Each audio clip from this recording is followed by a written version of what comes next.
మీ దగ్గర నాలెడ్జ్ ఉంటే ఎలా ఉంటది? అది. నేనొక ఎగ్జాంపుల్ మీ క్లాస్‌లోకొచ్చి చెప్పాను. మీదో 9థో ఏం చెప్పాను? నాన్న నేను మీకొక 2,00,000 అమౌంట్ ఇస్తాను. వీళ్ళకి 2,00,000 అమౌంట్ ఇచ్చాను.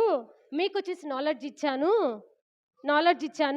వీళ్ళు ఈ 2,00,000 అమౌంట్‌ని ఒక 1 మంత్ లేదా 1 ఇయర్‌లో ఖర్చు పెట్టేశారు.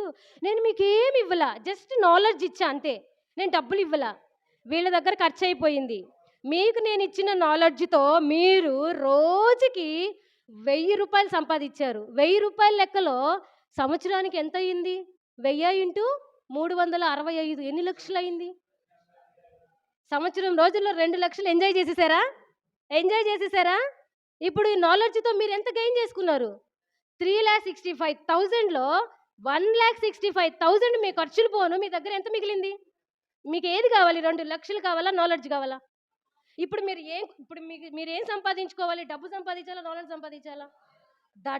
అది తెలుసుకోవాలి ముందు.